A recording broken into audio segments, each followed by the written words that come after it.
alors que le peuple palestinien endure de profondes souffrances, tandis que le Moyen-Orient est confronté à une instabilité persistante et à un climat d'inquiétude engendré par le mépris du droit international. 8 mois après l'adoption de la résolution 2803 du Conseil de sécurité, son objectif de mettre fin au conflit, d'étendre l'aide et de lancer la reconstruction reste largement non réalisé, avec peu de progrès concrets pour les civils à Gaza. La Somalie réitère son appel à la pleine application de la résolution 2803. L'aide humanitaire est une obligation juridique, non un instrument politique. Les civils doivent recevoir une aide rapidement, en toute sécurité, et proportionnellement à leurs besoins. Tous les passages doivent demeurer ouverts de manière constante, et les restrictions imposées aux biens essentiels, comme le carburant, les médicaments, l'eau et les fournitures, doivent être supprimées. Nous reconnaissons l'intérêt des critères humanitaires pour le suivi de la résolution 2803, mais ils doivent être contrôlés par les Nations Unies et les acteurs humanitaires tout au long de la période du rapport. Le droit international humanitaire et le droit des droits de l'homme doivent toujours être respectés. Les travailleurs civils et humanitaires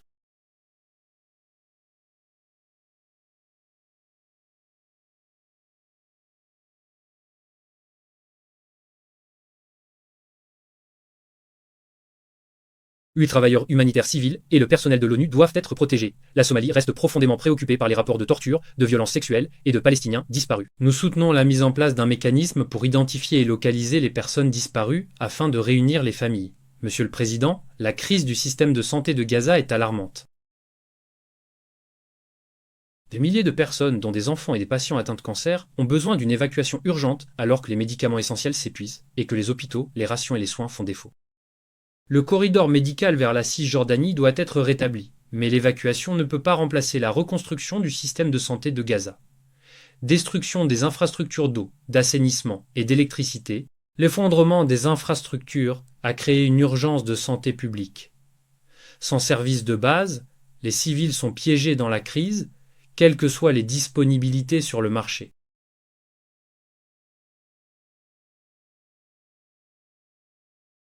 Israël, en tant que puissance occupante, a l'obligation d'autoriser l'accès aux services de base, y compris les services de santé, et garantir aux patients leur droit de retour.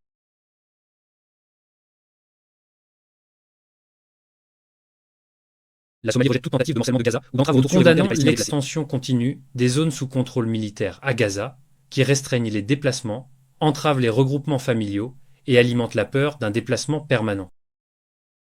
La reconstruction de Gaza et l'unification de la gouvernance doivent être menées par les Palestiniens et soutenues par la région et la communauté internationale, fondées sur une solution à 2 États. Nous réitérons que Gaza fait partie intégrante du territoire palestinien occupé et d'un futur État palestinien. Monsieur le Président, alors que Gaza attire l'attention mondiale, la Cisjordanie, comme nous l'avons entendu, y compris Jérusalem-Est, a également connu une détérioration dangereuse. La Somalie reste profondément préoccupée par la poursuite des implantations illégales, du terrorisme des colons, des déplacements forcés, de la confiscation de terres, des détentions arbitraires et de la destruction de propriétés palestiniennes. Ces actions constituent une violation du droit international et de la résolution du Conseil de sécurité et doivent cesser immédiatement. Ces derniers jours, Monsieur le Président, j'ai constaté l'une des plus grandes incursions à la mosquée Al-Aqsa, où plus de 4000 colons israéliens et des groupes d'extrême droite ont pénétré dans l'enceinte. Bénéficiant d'une forte protection policière, alors que les fidèles palestiniens se sont vus interdire l'accès. Nous condamnons sans équivoque les agissements des puissances occupantes, ce qui constitue une escalade dangereuse, ainsi qu'une violation du statu quo historique et juridique de ce lieu saint. Nous tenons à souligner que le statut de Jérusalem ne saurait être modifié par des mesures unilatérales.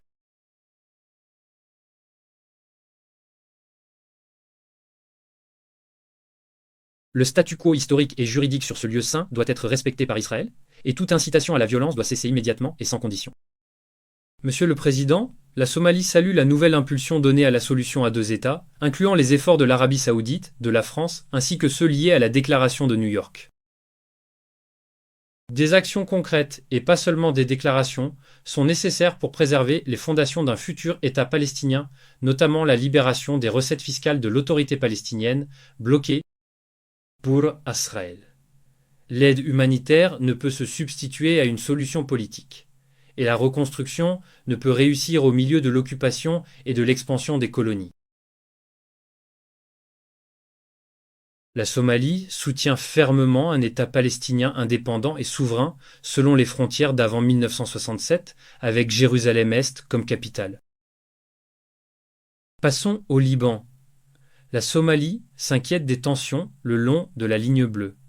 Nous appelons à la pleine mise en œuvre de la résolution 1701, au respect de la souveraineté du Liban et du droit international. Nous prenons note de l'examen stratégique en cours sur la présence post-retrait et soulignons l'importance de maintenir une présence forte et significative de l'ONU pour dissuader toute nouvelle escalade et soutenir la stabilité au Liban et au-delà.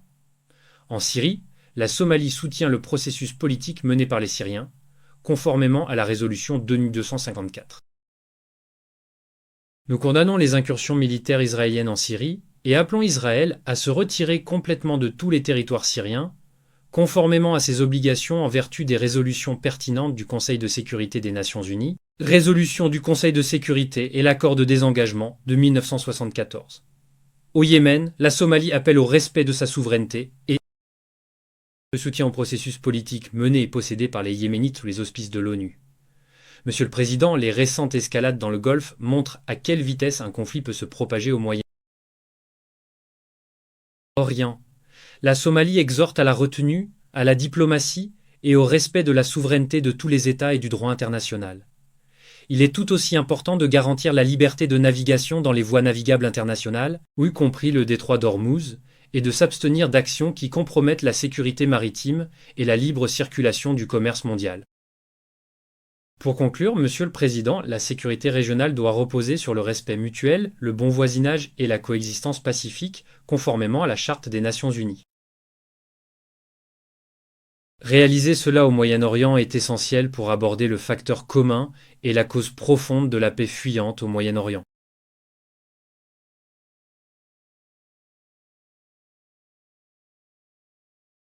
La paix au Moyen-Orient. Il ne peut y avoir de paix au Moyen-Orient sans résoudre l'occupation et l'annexion séculaire des terres arabes, y compris l'État palestinien.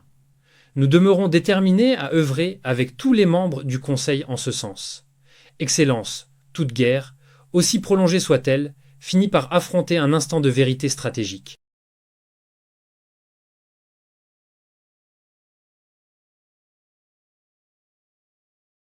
Le moment où le prix de la poursuite de la guerre dépasse largement tout bénéfice imaginable à la prolonger.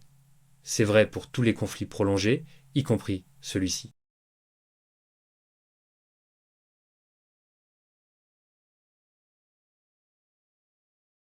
Les informations d'aujourd'hui et les chiffres présentés par l'OCHA et d'autres agences onusiennes confirment que le territoire palestinien occupé approche ce seuil critique. Nous ne sommes plus simplement en train d'observer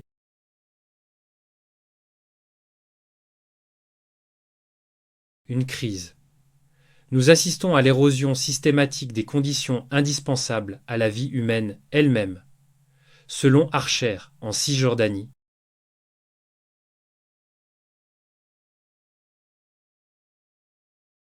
les victimes des attaques de colons cette année ont déjà dépassé le total de toute l'année précédente, ex-3.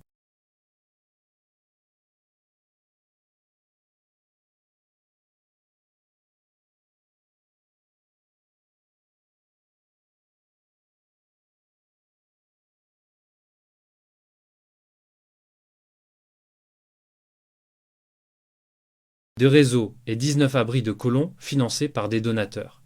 Déplaçant des dizaines de familles, dont 34 enfants à Gaza, la catastrophe humanitaire frappe au cœur. Pour les générations à venir, près de 4000 fausses couches ont été enregistrées au cours des seuls 6 premiers mois de cette année.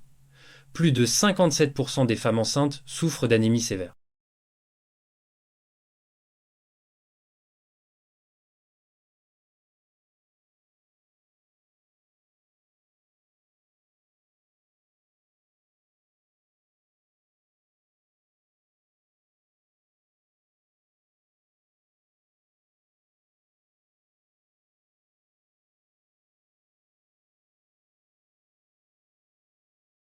Sous 60 millions de tonnes de décombres, l'espoir humain est enseveli. Affirmer que 630 000 tonnes de gravats ont été évacuées ne constitue pas un signe de reprise, c'est une goutte d'eau dans un océan de ruines. Ce Conseil ne doit pas non plus perdre de vue que les attaques du 7 octobre 2023 ont fait près de 1200 morts et emmené 251 otages à Gaza, infligeant un lourd tribut aux familles israéliennes.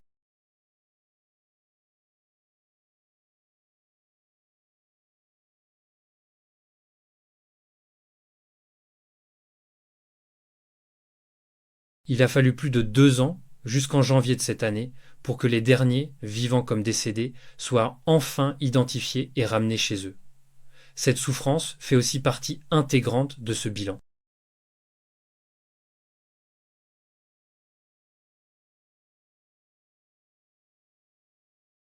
Cela doit donc guider la réflexion du Conseil sur la dissuasion, la justice et les conditions nécessaires à une paix durable. Vos excellences, les conditions d'une paix durable.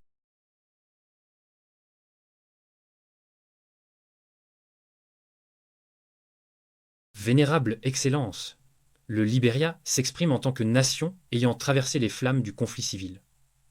Nous parlons depuis un continent qui saisit une vérité fondamentale. Aucune société ne sort véritablement d'une guerre simplement parce qu'une partie a réussi à épuiser l'autre.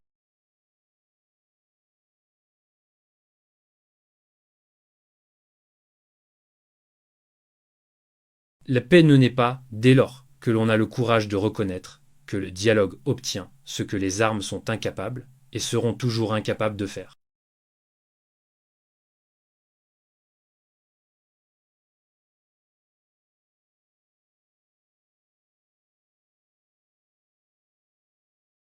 Le Libéria condamne catégoriquement toute attaque visant des civils, quelle que soit la partie responsable, où qu'elle se produise et quand elle survienne.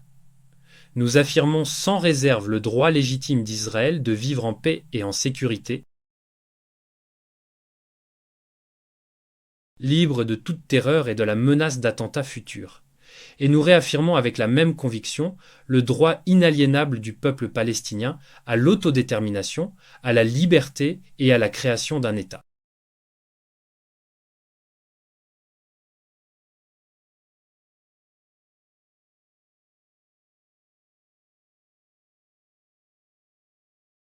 Ces droits ne sont pas mutuellement exclusifs, ils sont mutuellement interdépendants.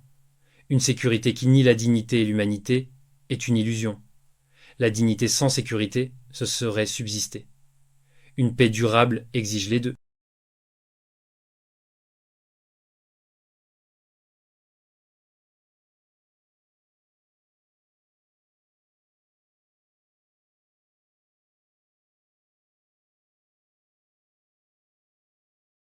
Nous appelons donc ce Conseil et toutes les parties à agir pour garantir le plein respect du droit international humanitaire, à assurer un accès ininterrompu à l'aide, à mettre fin à l'expansion des colonies, aux déplacements forcés et aux attaques contre les civils,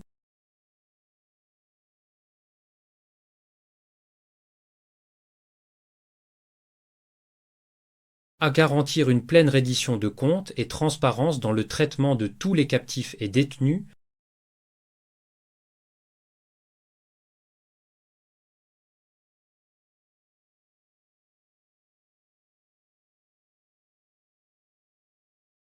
ainsi que pour les captifs et les détenus, et à relancer urgemment une voie politique crédible vers une solution durable et juste à deux États. Monsieur le Président, pour conclure, la plus grande illusion dans tout conflit prolongé est la conviction que le champ de bataille de demain apportera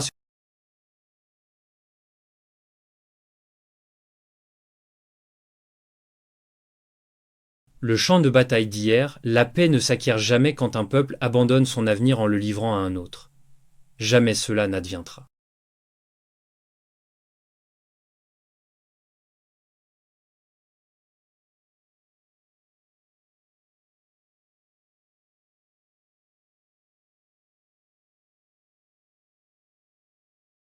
La paix commence lorsque les deux peuples réclament enfin leur droit à la dignité et à une humanité commune. C'est la responsabilité des parties. C'est le devoir solennel de ce Conseil.